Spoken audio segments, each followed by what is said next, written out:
Good morning, everybody. This is Mrs. Abrams, and I'm at my Berkshire house again with my granddaughter, Taylor, and we're going to share with you a really funny story about someone not wanting to take a nap anymore.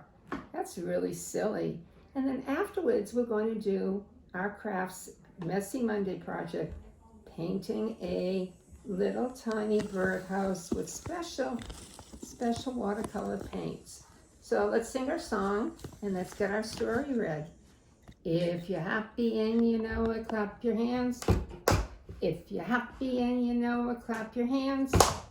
If you're happy and you know it and you really want to show it. If you're happy and you know it, clap your hands. If you're happy and you know it, stomp your feet. If you're happy and you know it, stomp your feet. If you're happy and you know it and you really want to show it. If you're happy and you know it, stomp your feet. If you're happy and you know it, shout hooray, hooray. If you're happy and you know it, shout hooray, hooray. If you're happy and you know it and you really want to show it. If you're happy and you know it, shout hooray, hooray. Well, our story today is called No More Naps. And I'm going to be sharing it with Taylor and then sharing it with everybody who's watching. Annalise Devlin McFleece did not want to take a nap.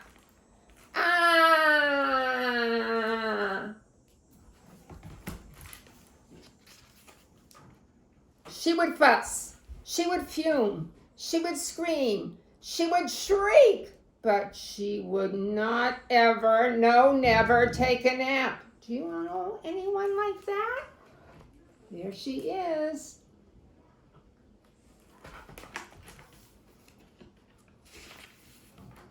You're tired, said her mom. You're cranky, said her dad. You're making my cakes crumble, worried the baker downstairs. I never heard anything so loud, shuddered the construction workers breaking up concrete on the sidewalk. But it didn't matter what her parents or the baker or the construction workers or anybody said. Do you think Annalise Devlin McFleece would take a nap?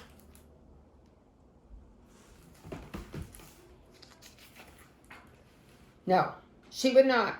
So her father plotted the perfect plan. Let's go for a stroll, and that would surely make you sleepy. Outside, the sun was warm. Annalise's stroller rocked. It rolled. Sleepy, asked her father with a big yawn. Annalise answered with the only word she could actually say out loud, and she could say it very, very loudly. Do you know what that word was?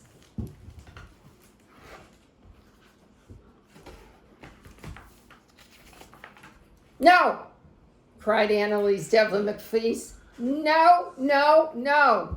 No, no! Please take a nap, begged her father. Please? No! Excuse me, said a man sitting nearby.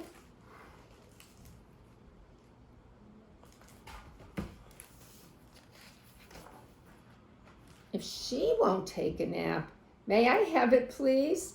I'll also take a nap, said a woman. I've had such a busy day. A nap would be the perfect thing to perk me up. And do you know what happened next? Let's look at that picture.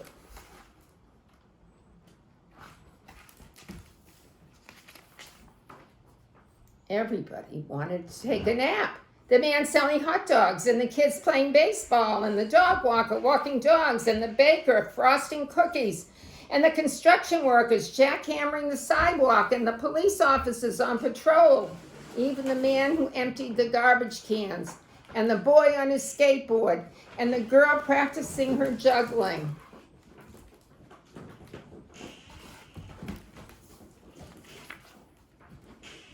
Yarf, yawned a big dog stretching out to snooze, while 2 squirrels took a nap in a tree, and a mouse took a nap in a pile of leaves, and a flock of pigeons took a nap.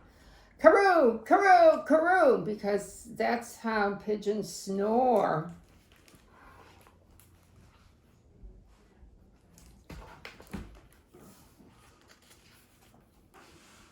Even the ducks on the pond tucked in their feathers and closed their eyes, and before long, every single creature in the whole park had decided to take a nap. And what about Annalise Devlin McFleece? Do you think she was taking a nap?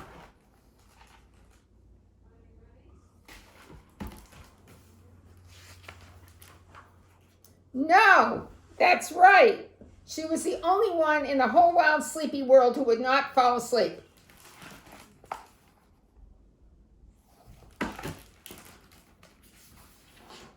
Now, there was nothing for Annalise to do. No one to play with, no one to fuss with, fume with, scream, or shriek at, and all those soft and steady sounds of gentle snoozing. Nobody.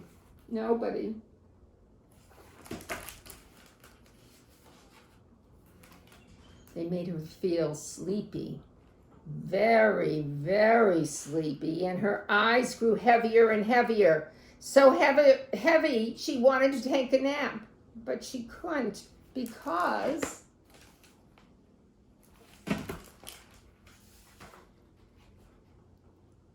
all the naps had already been taken.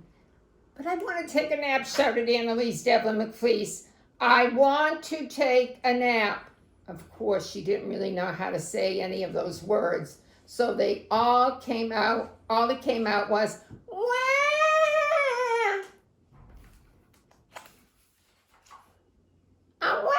So loud it jounced and jangled and jogged around the park. Did you hear it too? But everyone was snoozling so soundly they didn't even hear it, except a gray cat with white paws napping in a window. Meow, said the cat, stretching herself awake. Don't worry, little girl. While I've taken so many naps, I have naps to spare. You can take one of mine. And what happened next, you might wonder.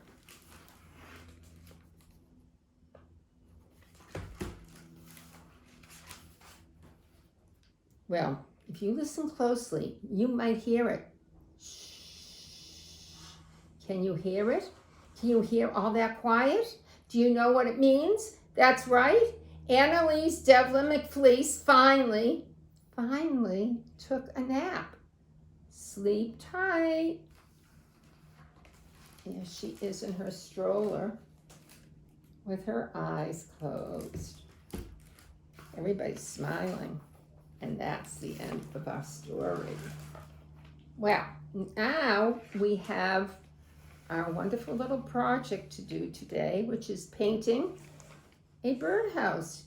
You all should have a birdhouse. You should have picked one up at the library, or please go down and get it.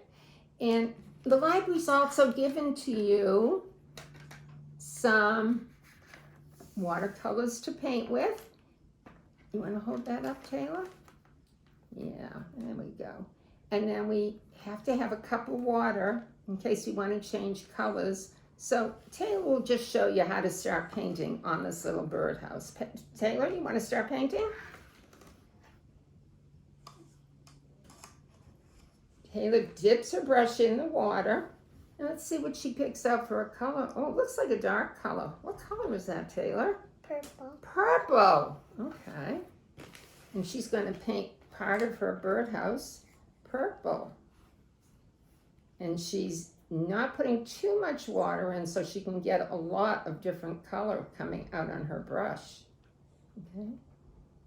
Here she goes. Do you think you might find a little bird that would want to live in your birdhouse? Yeah. You want to show them another color in another area, Taylor? What color are you going to use now?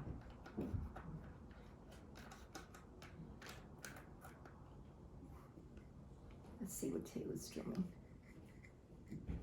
Is that still purple? Okay. Can we do it like a yellow or a red somewhere? You can turn it around. Can I turn it around for you? And now Taylor's going to use orange. Nice color, Taylor.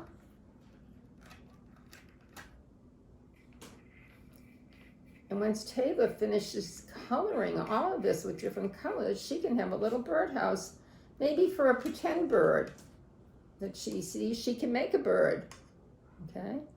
Another thing you can do with this is put stickers on your birdhouse or pom-poms or whatever you like. And we have another birdhouse here that we'd like to show you that we made. I think we made it last year. This is a special royal birdhouse. You can see there's glitter on it and pom-poms. And here's another one with rhinestones and stickers. Let's look at that one. Right? So Taylor can keep painting, and then she can add stickers or whatever she wants to her birdhouse. So this is Mrs. Abrams saying, have a great week. Next week will be our last Messy Monday, and we have something special for you next week. And then we have something special at the end of our summer program for you. But it's been my pleasure to read to you, sing to you, and to create wonderful crafts projects with my wonderful granddaughter. See you next week. Bye. Okay. We done?